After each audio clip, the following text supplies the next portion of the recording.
Innal hamdalillah nahmaduhu wa nasta'inuhu wa nastaghfiruh wa na'udzu billahi min shururi anfusina wa min sayyiati a'malina.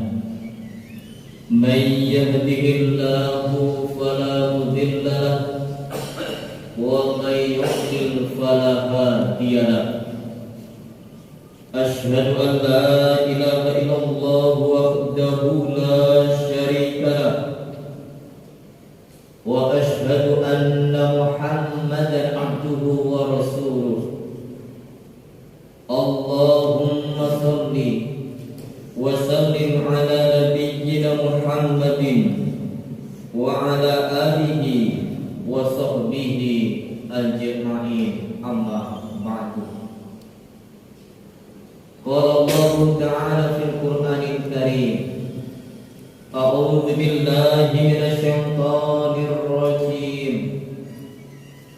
Ya ayyuhalladzina amanu taqullaha haqqa tuqatih wa la tamutunna illa wa antum muslimun. Ya ayyuhalladzina amanu taqullaha wa qulu qawlan sadida yuslih lakum a'malakum wa yaghfir lakum dhunubakum wa may yuti'illaha wa rasulahu faqad faza fawzan 'azima. Ma'asyiral muslimin, jamaah sidang Jumat yang dirahmati Allah, kesempatan yang Allah anugerahkan kepada kita merupakan nikmat yang tiada terhingga. Saat ini jiwa raga kita sehat walafiat. Kepatuhan dan ketaatan hadirnya di masjid yang mabrur adalah tiada lain melaksanakan ibadah karena ridhonya. Mudah-mudahan kesemuanya itu mampu meningkatkan kualitas iman dan takwa kita kepada Allah Subhanahu wa Ta'ala. Salawat dan salam semoga tetap terlimpah kepada junjungan kita, Rasul kita Muhammad sallallahu alaihi wasallam. Ma'asyiral muslimin, jamaah sidang Jumat yang diberkahi Allah, Rasulullah SAW pernah menyampaikan satu hadis yang melalui jalur sahabat Abdullah bin Mas'ud, diriwayatkan oleh Imam At-Tirmidzi. Beliau Ibnu Mas'ud pernah mengatakan, qala Rasul sallallahu alaihi wasallam, Rasul sallallahu alaihi wasallam pernah bersabda, ala ukhbirukum biman yahrumu 'alan nar au biman tahrumu 'alaihin nar, ala kulli hayyinin layyinin qaribin wa sahlin. Rawahu Tirmidzi. Ma'asyiral muslimin, jamaah salat Jumat yang dimuliakan Allah Subhanahu wa Ta'ala, Rasul menyampaikan kepada para sahabat, isinya, maukah kalian aku berikan kabar di mana seseorang tidak akan tersentuh oleh api neraka atau api neraka tidak akan menyentuhnya. Kemudian Rasul menyampaikan 4 hal. Ala kulli hayyin, yaitu setiap orang yang memiliki sifat hayyin. Lalu yang kedua layyin, yang ketiga qarib, dan yang keempat sahlin. Hadis riwayat Imam At-Tirmidzi. Sabda Rasul SAW ini memberikan sebuah pemikat untuk kita, satu kabar yang baik yang Rasul diberikan wahyu Kemudian wahyu itu beliau sampaikan kepada para sahabat dan umat ini. Ada 4 hal yang ketika melekat sifat 4 ini pada diri kita dan diri semua kaum muslimin, maka kelak ketika 4 sifat itu dibawanya sampai akhir hayat, nanti tidak akan disentuh oleh api neraka, atau api neraka itu sendiri tidak akan menyentuhnya.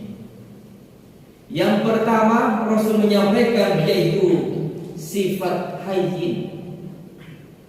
Hayyin para ulama menerjemahkan adalah dengan at-tawadhu, rendah hati.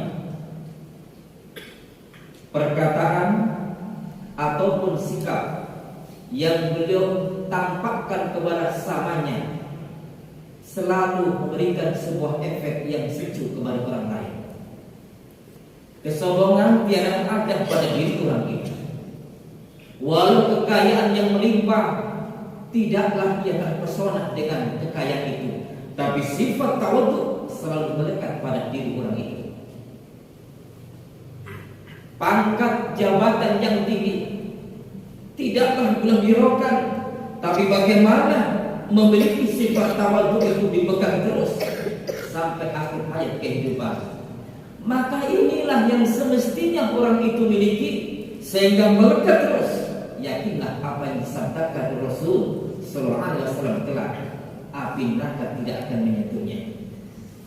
Sifat hayyin sinkron dengan firman Allah Subhanahu wa taala surat Al-Furqan ayat 63. Wa ibadur rahmanil ladzina yamshuna 'alal ardi hauna.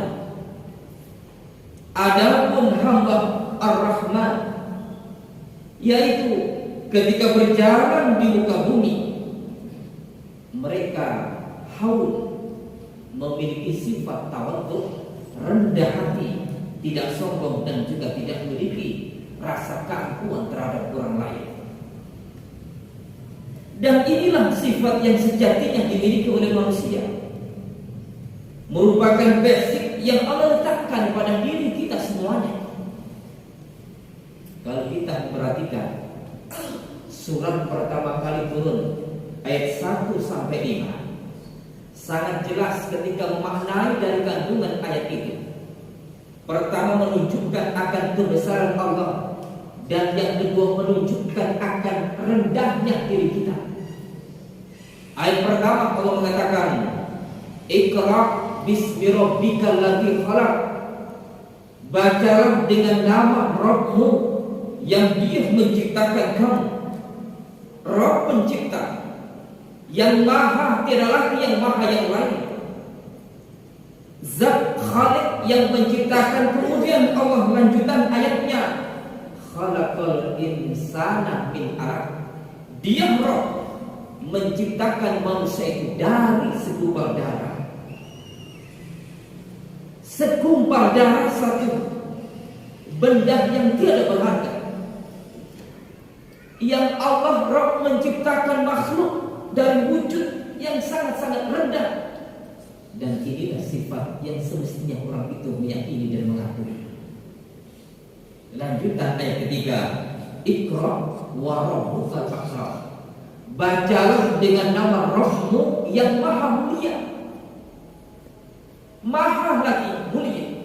Kemuliaan itu tiada banding dengan siapapun. Makhluk yang Allah ciptakan tidak memiliki kemuliaan sama sekali kecuali Rabbul Alamin. Lanjutan ayat keempat, Alladzi 'allama bil qalam. Rabb yang maha mulia itu mengajarkan dengan pena, yaitu kepada siapa? Allamal insana ma lam ya'lam. Dia Rabb mengajarkan kepada manusia dari sesuatu yang manusia itu tidak mengerti sama sekali. Kosong pikiran kita, hati kita, tidak mengenal apapun, maka sangat tidak pantas ketika orang itu diberikan kemampuan ilmu, sifat sombong ada pada dirinya, ketidaktawaduan ada pada dirinya. Ini sangat-sangat tidak layak ketika kita meresapi firman Allah, maha tinggi, maha besar. Kemudian kerendahan atas makhluk yang Allah ciptakan, yaitu kita semua itu makhluk yang bernama manusia. Benda, alat atau bahan yang Allah ciptakan sangat rendah. Kemudian kemampuan manusia tidak ada kemampuan sama sekali. Allah yang beri, Allah yang mengajari, dan Allah yang mengisi. Ingat, ketika sifat kerendahan itu tidak melekat pada diri seorang, justru mungkin sebaliknya akan gegabah. Sampai cerita Fir'aun mengatakan, anak rabbukumul a'la, saya Tuhan kalian yang paling tinggi. Itu sangat-sangat tidak layak. Ketika iblis yang dimewahkan oleh Allah ditinggikan derajatnya oleh Allah di surga, tapi saat disuruh untuk sujud kepada Adam, makhluk yang ketiga yang Allah ciptakan setelah mereka, kemudian jin, kemudian Allah ciptakan manusia, diperintahnya kedua makhluk itu untuk bersujud kepada Adam. Iblis tidak mau. Kalau orang menyombongkan diri, maka Allah jebloskan ke tempat yang paling rendah. Allah turunkan iblis itu ke muka bumi. Namun berada di alam yang gaib, yaitu alam gaib, tapi berada di dunia ini. Ma'asyiral muslimin, jamaah yang dimuliakan Allah Subhanahu wa taala, sifat yang pertama yaitu hayy. Yang kedua, hendaknya orang itu memiliki sifat layyin, lunak, kata-katanya tidak pernah menyakiti orang lain, selalu sejuk didengar, dipandang, dirasakan oleh orang lain. Setiap orang lain berbicara dan berdialog dengan orang tersebut, tidak ada perasaan takut dan khawatir ketika berdialog dengan orang itu. Memiliki sifat lain, lunak, dan bisa dipahami, dimengerti, dan setiap orang yang datang di situ, berbicara di situ, justru minta nasihat ataupun sesuatu yang terungkap padanya, selalu menyejukkan hati kepada orang lain. Sifat lain, lembut, ini bukan berarti orang itu tidak boleh bersifat tegas, bersifat sesuatu yang harus diungkapkan dengan cara yang keras, tidak. Tapi ini sangat sinkron dan ini sah. Apalagi umat ini umat yang mulia. Agama yang kita pegang ini adalah agama yang dimuliakan oleh Allah. Dihina, dicela orang lain, apakah lain ini kita tunjukkan? Tidak. Asyiddahu 'alal kufar. Kita harus bersikap tegas kepada orang-orang yang mencela agama ini, orang-orang yang menghina agama ini. Kita tidak boleh diam, kita tidak boleh halus. Justru kita harus tegas terhadap orang-orang yang demikian ini. Ingat kisah Fir'aun ketika dihadapi oleh Musa. Musa seorang yang tegas, seorang yang keras. Tapi apakah Musa menghadap langsung kepada Fir'aun? Tidak. Allah menyuruhnya Harun sebagai penyejuk, sebagai penenang ketika menghadapi Fir'aun. Bagaimana Fir'aun tegasnya dan kerasnya. Maka kesombongan Fir'aun dilunakkan oleh dua orang ini. Allah mengutusnya dua makhluk, dua hamba yang mulia yang disebut oleh Al-Quran Nabiullah, yaitu Musa alaihissalam dan Harun. Ketika Allah menyuruh untuk menghadapi Fir'aun, Allah membriefing dulu kedua hamba itu. Kemudian Allah mengatakan dalam surah Toha ayat 44, faqula lahu qawlan layyina. Wahai hambaku Musa dan Harun, ketika engkau menghadapi Fir'aun, jangan kau bersikap kasar, tapi katakan kepada beliau, kepada dia, qawlan layyina, perkataan yang lembut. Tapi kelembutan yang diungkapkan oleh kedua hamba ini tidak memberikan sebuah kesan efek untuk menyentuh perasaan Fir'aun. Tapi justru Fir'aun malah mengatakan, ana rabbukumul a'la. Tujuan Allah memberikan dakwah, memberikan penyampaian lewat dua hambanya ini, la'allahu yatadzakkaru aw yakhsha, agar Fir'aun itu sadar dan takut. Tapi kedua perhatian ini tidak boleh publis, sehingga keduanya tetap gegabah, tetap sombong sampai akhir ayatnya. Kelak nanti Fir'aun akan dicelotongkan oleh Allah ke dalam neraka yang paling dahsyat. Ma'asyiral muslimin, jamaah yang dimuliakan Allah Subhanahu wa taala, Dua, yaitu sifat lain. Lalu yang ketiga, sifat qarib, dekat, mudah bergaul. Orang berkata, orang duduk bersama, orang berkumpul dan bersosial dengan masyarakat, sehingga tidak ada orang yang canggung untuk mendekat kepada orang itu, karena beliau mempunyai sifat dekat. Siapa yang harus kita contoh? Tentu Rasulullah. Bagaimana praktek Rasulullah? Tidak ada sejarah, tidak ada riwayat yang mengatakan orang yang kaumnya, umatnya itu justru menjauh kepada Rasulullah. Ketika orang itu beriman kepada Rasulullah, pingin sekali untuk berjumpa dengannya, pingin sekali untuk bertatap muka dengannya. Sekian banyak para sahabat hingga meninggal pun juga karena cintanya, karena pinginnya untuk berjumpa dengan Rasulullah. Allah belum mengendaki, tapi yakinlah telah nanti dia akan berjumpa dengan beliau. Rasul memiliki sifat qarib. Bagaimana sifat qarib itu kita baca dalam beberapa literatur hadis. Ketika Rasulullah menyampaikan risalah dakwah kepada umat ini, laki-laki dekat dengan Rasulullah maklum, tapi perempuan dekat Rasulullah SAW suatu hal yang mungkin aneh bagi setiap umat. Tapi satu kaum dari kalangan perempuan mendekat kepada Rasulullah untuk mengatakan sesuatu yang semestinya ini tidak pantas diungkapkan oleh hamba, oleh perempuan tersebut. Tapi apa?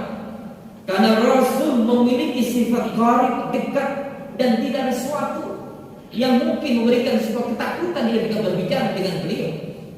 Seorang wanita datang sampai mengatakan, Rasul, ingatkah engkau, innallaha la yastahyi anil haq, sesungguhnya Allah itu tidak pernah malu kepada suatu kebenaran. Iya. Apa yang kau katakan kepada aku? Diminta kepada wahai Rasul, bagaimana cara membersihkan haid? Ini urusan perempuan. Tapi kenapa wanita itu tetap kepada Rasulullah? Rasul memberikan jawaban yang lembut, dan kedekatannya pun juga diberikan sebuah orang itu jauh kepada Rasulullah. Dekat apapun yang semestinya itu rahasia disampaikan kepada Rasul. Rasul sifat dekat itu bukan beliau harus mengungkap rahasia perempuan, tidak. Rasul cukup memberikan jawaban yang simpel, dibersihkan. Rasul, aku tanya kepada paduka bagaimana cara membersihkan haid. Apa jawab Rasulullah? Tetap simpel jawaban Rasulullah, dibersihkan. Apakah Rasul harus merinci bagaimana cara membersihkan haid itu?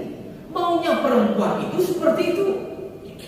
Tapi untung di sampingnya mendengar seorang istri Aisyah ditarik perempuan itu, kemudian dikatakan, wahai ibu, untuk tanya ini jangan ke Rasul, tanya kepada aku. Dijelaskan oleh Aisyah sehingga jelas bagaimana cara membersihkan haid itu. Maka selesai pertanyaan itu. Maksud dari hadis yang kita tampilkan bahwa Rasulullah karena qaribnya itu melekat padanya, maka siapapun orangnya itu tidak canggung dan tidak merasa malu untuk menanyakan sesuatu padanya. Ma'asyiral muslimin, jamaah yang dimuliakan Allah Subhanahu wa taala, selanjutnya yang keempat yaitu sifat sahal, mudah dan memudahkan. Tidak pernah menghadapi suatu masalah sulit dipersulit. Justru ini yang Allah inginkan. Allah mengatakan dalam surah Al-Baqarah, yuridu bikumul yusra wal yuridu bikumul usra. Allah saja menginginkan kepada kalian sesuatu yang mudah, dan Allah tidak menginginkan sesuatu yang sulit.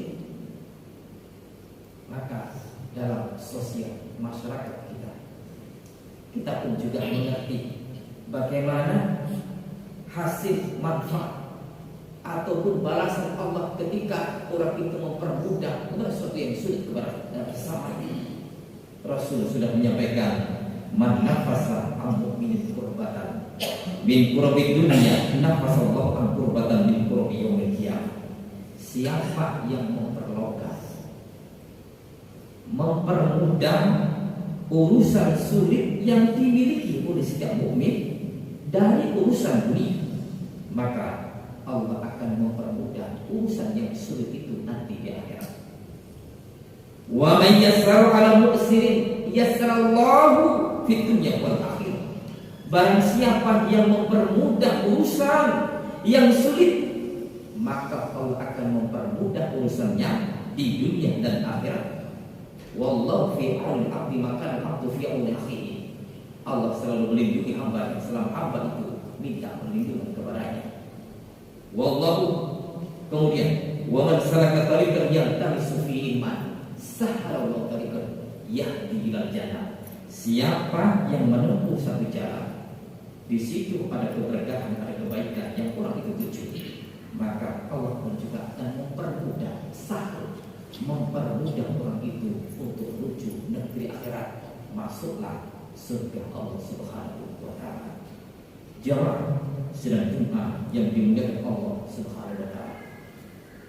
4 hal yang kita simak dalam khutbah pertama kiranya itu khutbah pertama bisa kami sampaikan. Aku qouli hadza wa astaghfiruhu innahu huwal ghafurur rahim.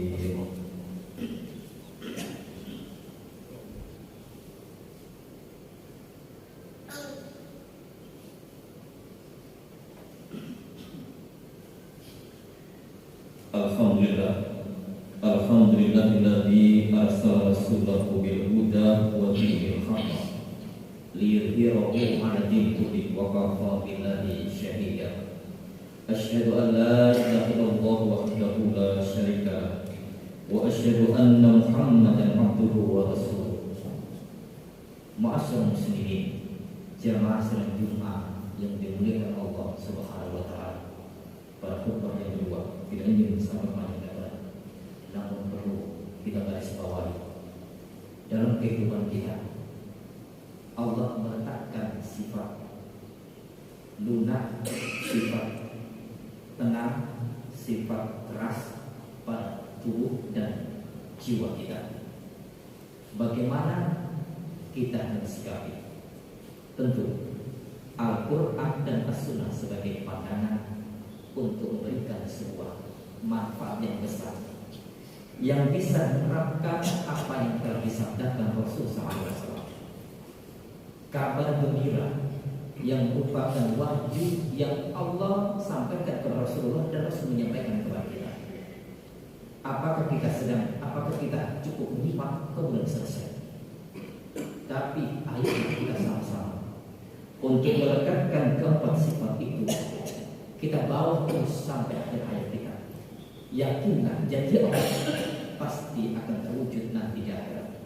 Mudah-mudahan keempat sifat itu kita bawa, kita praktekkan, kita terapkan dalam kehidupan sehari-hari, sehingga kelak nanti jaminan Allah surga Allah Subhanahu wa taala. Kiranya itu khutbah yang bisa kami sampaikan, mudah-mudahan bermanfaat untuk kita semuanya. Sebagai bentuk mari kita tawadhu untuk mengaturkan doa kehadirannya. A'udzubillahi minasyaitonir rajim. Allahumma shalli ala Muhammad wa ala ali Muhammad walhamdulillahi rabbil alamin.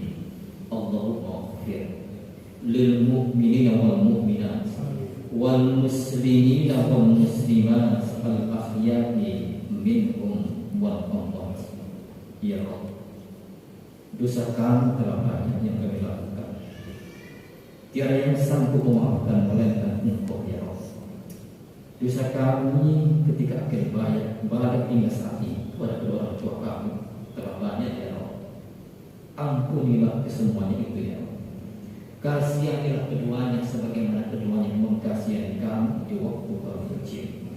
Ya Allah, amanah yang Kau titipkan kepada kami, istri, anak, dan segalanya. Mudah-mudahan kami sanggup mengemban amanah itu dengan sebaik-baiknya, sehingga pertanggungjawaban kami di hadapan-Mu termasuk orang-orang yang beruntung. Ya Allah, titipan iman dan takwa yang melekat pada badan kami, mudah-mudahan keduanya mudah dan gampang untuk menyebarkan semua bentuk perintah-Mu dan anjuran Rasul-Mu. Ya Allah, ya Allah, negeri ini kiranya banyak sekali sesuatu yang harus diselesaikan.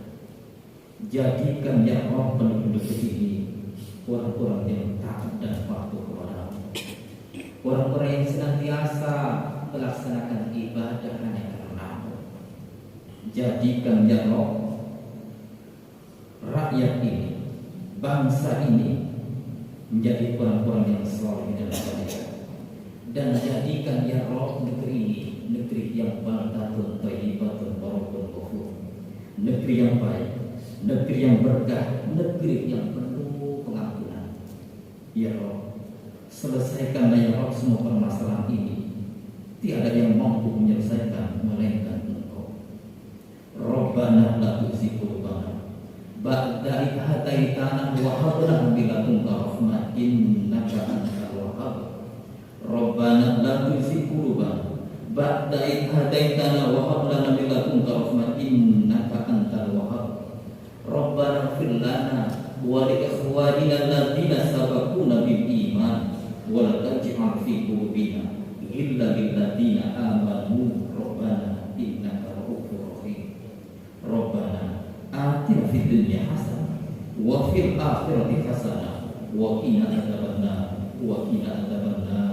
walhamdulillahi rabbil alamin. Ibadallah, innallaha ya'murukum bil 'adli wal ihsan wa ita'i dzil qurba wa yanha 'anil fahsya'i wal munkari wal baghi ya'idukum la'allakum tadhakkarun wa dzikrullahi